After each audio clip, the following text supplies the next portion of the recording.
Itinuturing itong piste sa mga palayan, pero baka dito ka na umasenso. Sa pagko-cultured ng kuhol, 100% pwede tayong kumita.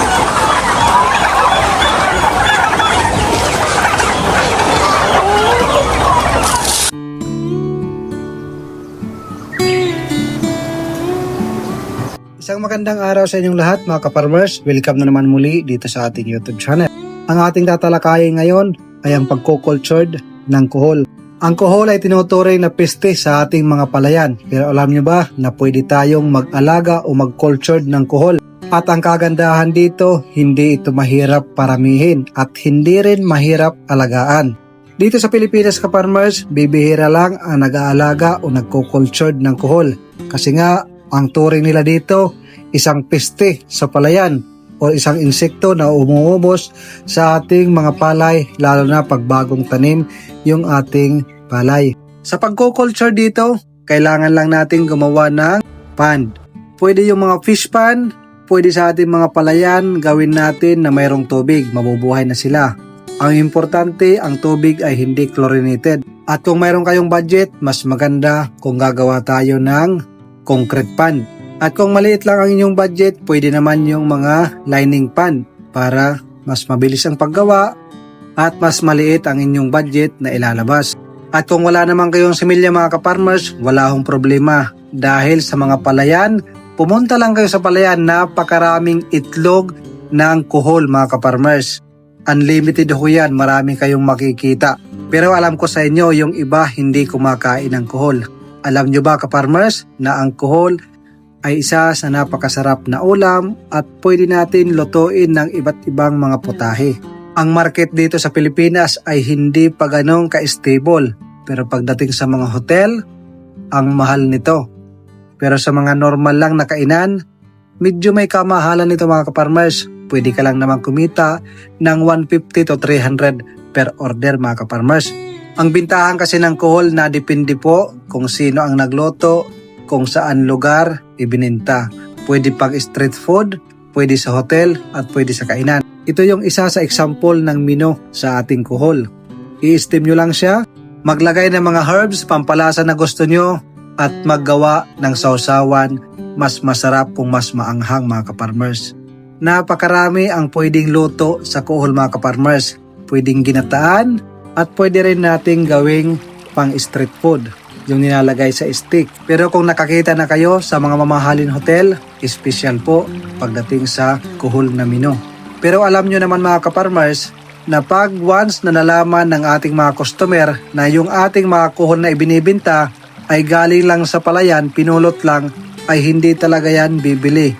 Pero once pag sinabi na kinultured at mayroon kayong video, mapapabili at matatakam yung ating mga customer. Ngayon pag-usapan natin kung paano natin aalagaan at papakainin itong pag-aalaga o pagko-cultured ng kuhol.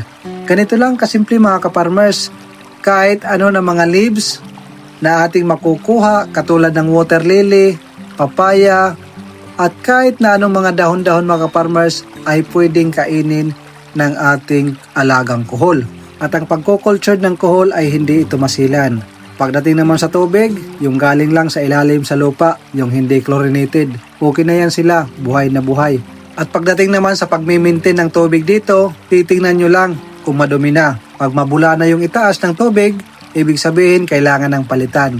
Babawasan lang ang tubig at dadagdagan na naman para mapanatiling malinis ang ating kino-cultured na kuhol. Kita nyo naman, yung pagkain nila is dahon ng papaya. Kahit na anong mga dahon mga ka-farmers ay pwede nilang kainin.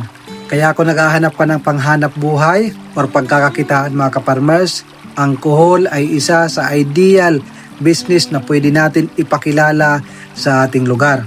Ang gagastusin mo lang dito, yung pagpapagawa ng pond.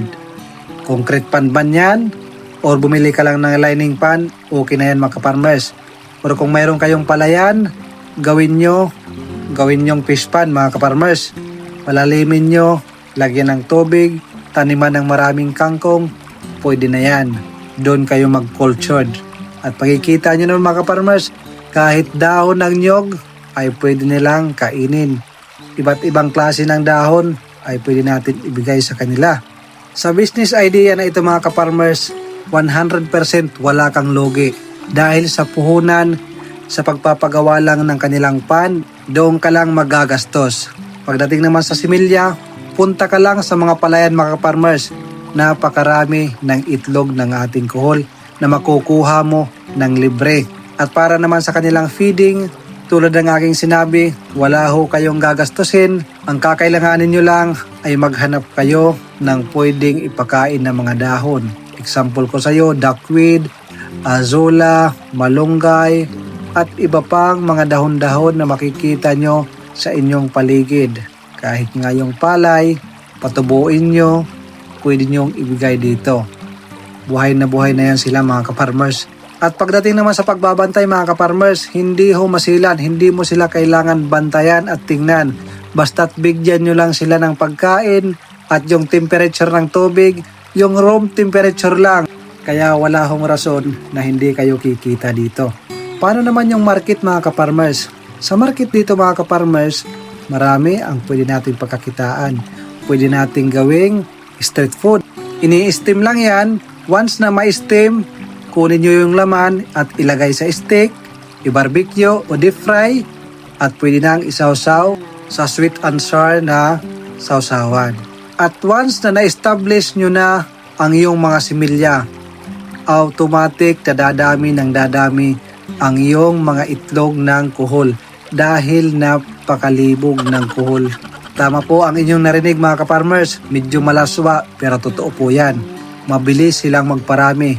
Kaya kung nakakakita kayo sa mga palayan, yung mga kuhol palaging nagkikis. At hindi nyo mamamalayan doon sa mga gilid-gilid ng inyong pan, napakarami ng itlog. Yun naman ay kukuliktahin para ilagay nyo na naman sa ibang pan para yun ang susunod na inyong haharbisin. Tuloy-tuloy ang kanilang pagdami. Ikwento ko sa inyo mga kaparmers, nung ako'y bata pa, pag wala kaming ulam, ang ginagawa namin, kumukuha kami ng kuhol. Pag nakakuha kami ng kalahating sako, nilalaga. Pagkatapos lagain, tatanggalin lahat ng laman at lalagyan ng suka. Ibababad within 30 minutes. Pagkatapos ng 30 minutes, pipigain. Ang kasunod niyan, maghanda ng 2 pirasong nyog na kinayod. Tanggalin yung unang katas. Pagkatapos, maggigisa tayo ng bawang at saka sibuyas. Pagkatapos nating isote, pag naging brown na ang bawang at sibuyas, isunod natin yung ating kuhol na piniga. So yun na yun mga kaparmers, haluin. Pag naging brown, ibuhos yung pure na coconut milk.